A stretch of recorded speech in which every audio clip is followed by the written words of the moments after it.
আসসালামু আলাইকুম বন্ধুরা, আপনাদের সবাইকে স্বাগত জানাচ্ছি আমাদের মামার বিশ্ব চ্যানেলে।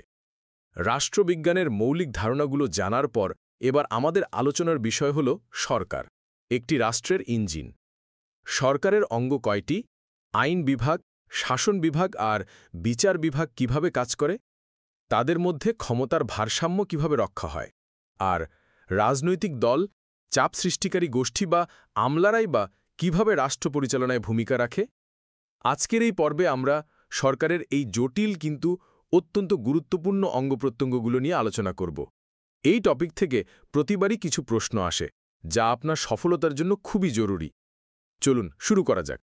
আজকের বিষয় topic B, organs of gov. ১. সরকারের অঙ্গ বা বিভাগ কয়টি? উত্তর ঘ, ৩টি। আধুনিক রাষ্ট্রে সরকারের ৩টি প্রধান অঙ্গ বা বিভাগ হল: ১. আইন বিভাগ বা লেজিসলেচার, ২. শাসন বিভাগ বা এক্সিকিউটিভ এবং ৩. বিচার বিভাগ বা জুডিশিয়ারি। ২.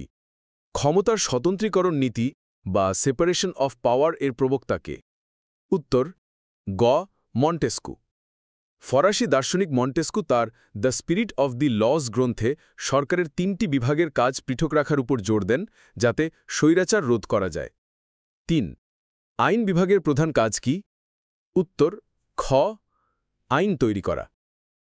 আইন বিভাগের মূল এবং প্রাথমিক কাজ হল দেশের জন্য প্রয়োজনীয় আইন প্রণয়ন এবং পরিবর্তন করা।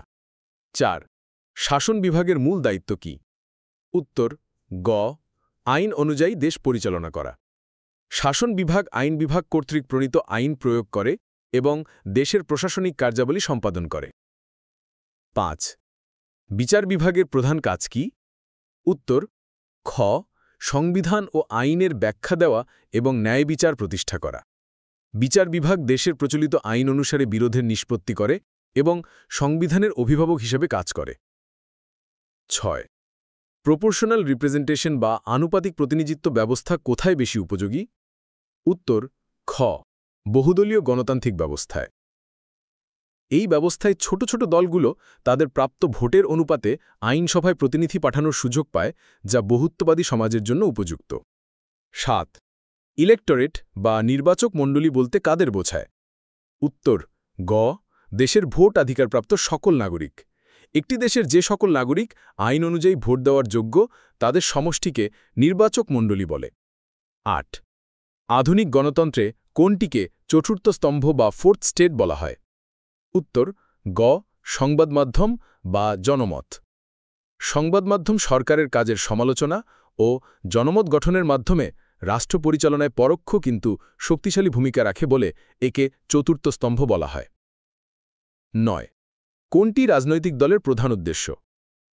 উত্তর খ, নির্বাচনে অংশগ্রহণের মাধ্যমে সরকার গঠন করা।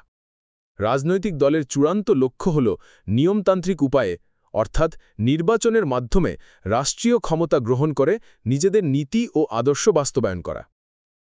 ১০. প্রেশার গ্রুপ বা চাপ সৃষ্টিকারী গোষ্ঠীর মূল কাজ কি? উত্তর গ, নিজেদের বিশেষ স্বার্থ আদায়ের জন্য সরকারের ওপর চাপ সৃষ্টি করা। চাপ সৃষ্টিকারী গোষ্ঠী যেমন শ্রমিক সংঘ, ব্যবসায়ী সমিতি নির্বাচনে অংশ না নিয়েও নিজেদের স্বার্থে সরকারি নীতিকে প্রভাবিত করার চেষ্টা করে। ১১. ব্যুরোক্রেসি বা আমলাতন্ত্রের জনক কে? উত্তর খ, ম্যাক্স ওয়েবার। জার্মান সমাজবিজ্ঞানী ম্যাক্স ওয়েবার আমলাতন্ত্রের একটি আদর্শ মডেল প্রদান করেন, যা আধুনিক লোক প্রশাসনের ভিত্তি স্থাপন করেছে। ১২. এলিট তত্ত্বের মূল বক্তব্য কি? উত্তর গ, রাষ্ট্র সর্বদা একটি ক্ষুদ্র ও সংগঠিত এলিট গোষ্ঠী দ্বারা পরিচালিত হয়। এলিট তাত্ত্বিকদের যেমন প্যারেটো বা মোস্কার মতে সমাজে ক্ষমতা সবসময় একটি ক্ষুদ্র, প্রভাবশালী ও সংগঠিত গোষ্ঠীর হাতে থাকে। ১৩. লোকাল গভর্নমেন্ট এবং লোকাল সেলফ গভর্নমেন্ট বা স্থানীয় স্বায়ত্তশাসিত সরকারের মধ্যে মূল পার্থক্য কি? উত্তর গ, নির্বাচিত জনপ্রতিনিধি দ্বারা পরিচালন। স্থানীয় সরকারে কর্মকর্তারা সরকার কর্তৃক নিযুক্ত হন, কিন্তু স্থানীয় স্বায়ত্তশাসিত সরকার যেমন ইউনিয়ন পরিষদ বা পৌরসভা জনগণের ভোটে নির্বাচিত প্রতিনিধিদের দ্বারা পরিচালিত হয়। ১৪. সরকারের কোন বিভাগকে সংবিধানের অভিভাবক বা গার্ডিয়ান অব দি কনস্টিটিউশন বলা হয়? উত্তর গ বিচার বিভাগ।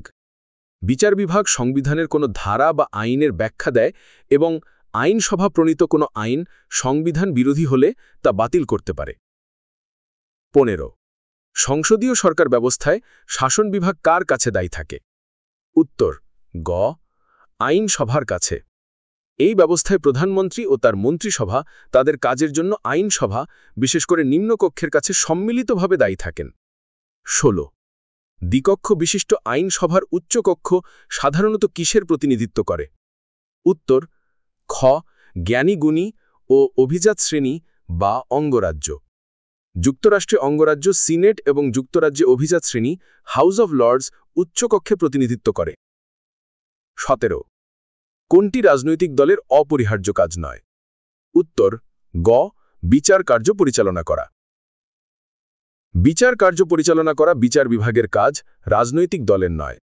18 পাবলিক অপিনিয়ন বা জনমত কি? উত্তর ঘ জনগণের কল্যাণকামী ও যুক্তিযুক্ত মতামত। জনমত মানে শুধু সংখ্যাধিক্যের মতামত নয়, বরং সমাজের বৃহত্তর কল্যাণের লক্ষ্যে প্রতিষ্ঠিত বলিষ্ঠ ও যুক্তি মতামত। 19 লবিং বা লবিং কোন কার্যক্রমের অংশ?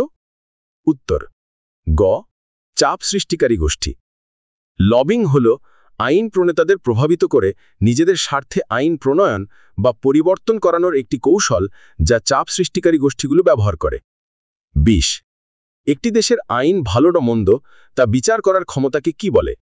উত্তর গ বিচার বিভাগীয় পর্যালোচনা। এই ক্ষমতার মাধ্যমে সর্বোচ্চ আদালত আইনসভা প্রণীত আইন সংবিধানের সাথে সঙ্গতিপূর্ণ কিনা তা পর্যালোচনা করতে পারে। 21 শাসন বিভাগের অরাজনৈতিক ও স্থায়ী অংশ কোনটি? উত্তর গ আমলাতন্ত্র। সরকার পরিবর্তন হলেও সরকারি কর্মচারী বা আমলারা স্থায়ীভাবে দায়িত্ব পালন করে যান, তাই তারা অরাজনৈতিক ও স্থায়ী অংশ। 22 মার্কিন যুক্তরাষ্ট্রের আইনসভার নাম কি? উত্তর খ কংগ্রেস। মার্কিন যুক্তরাষ্ট্রের দ্বিকক্ষ বিশিষ্ট আইনসভার নাম কংগ্রেস, যার উচ্চকক্ষ সিনেট এবং নিম্নকক্ষ হাউস অফ রিপ্রেজেন্টেটিভস। 23 এককক্ষ বিশিষ্ট আইনসভা রয়েছে কোন দেশে? উত্তর গ চীন। চীনের আইনসভা ন্যাশনাল পিপলস কংগ্রেস এককক্ষ বিশিষ্ট। 24 ইন্টারেস্ট গ্রুপ এবং প্রেসার গ্রুপ এর মধ্যে কোনটি বেশি সংগঠিত? উত্তর খ প্রেসার গ্রুপ। যখন একটি স্বার্থান্বেষী গোষ্ঠী নিজেদের দাবি আদায়ের জন্য সুসংগঠিতভাবে সরকারের উপর চাপ সৃষ্টি করে, তখন তাকে চাপ সৃষ্টিকারী গোষ্ঠী বলে। 25 বাংলাদেশের স্থানীয় সরকার কাঠামোর সর্বনিম্ন স্তর কোনটি? উত্তর গ ইউনিয়ন পরিষদ। গ্রামীণ স্থানীয় সরকার কাঠামোর সর্বনিম্ন এবং সবচেয়ে ভিত্তি স্তর হল ইউনিয়ন পরিষদ। 26 শাসন বিভাগের শীর্ষপদে কে থাকেন? উত্তর গ রাষ্ট্রপ্রধান বা সরকার প্রধান। শাসন বিভাগের আনুষ্ঠানিক প্রধান হলেন রাষ্ট্রপ্রধান এবং প্রকৃত নির্বাহী ক্ষমতার অধিকারী হলেন সরকার প্রধান।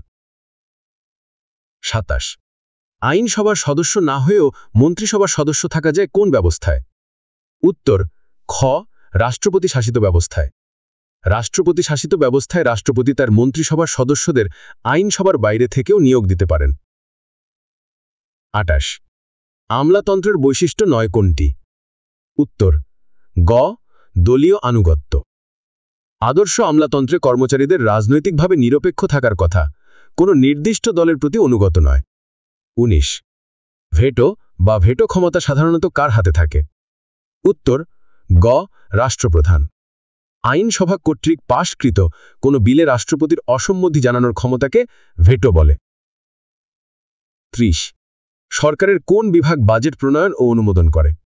উত্তর গ শাসন বিভাগ প্রণয়ন করে এবং আইন বিভাগ অনুমোদন করে। সাধারণত শাসন বিভাগ অর্থাৎ অর্থ মন্ত্রণালয় বাজেট তৈরি করে এবং চূড়ান্ত অনুমোদনের জন্য তা আইনসভায় পেশ করে। তো এই ছিল ৪৯তম বিশেষ বিসিএস-এর পলিটিক্যাল সায়েন্স সিলেবাসের বি অংশের কিছু এমসিকিউ প্রশ্ন। আশা করি এখন এই বিষয়টিকে আপনার কাছে অনেক বেশি গোছানো এবং সহজ মনে হচ্ছে। কৌশল দিয়ে পড়লেই এই বিষয়ে খুব ভালো নম্বর তোলা সম্ভব। এই বিস্তারিত আলোচনা আপনার কেমন লাগলো তা আমাকে অবশ্যই কমেন্ট করে জানাবেন। ভিডিওটি ভালো লাগলে একটি লাইক দিন এবং বন্ধুদের সাথে শেয়ার করে তাদের প্রস্তুতিতেও সাহায্য করুন। বিসিএস সংক্রান্ত এমন সব বিশ্লেষণধর্মী ভিডিও পেতে চ্যানেলটি এখনই সাবস্ক্রাইব করে রাখুন। সবার জন্য রইল অনেক অনেক শুভকামনা। আল্লাহ হাফেজ।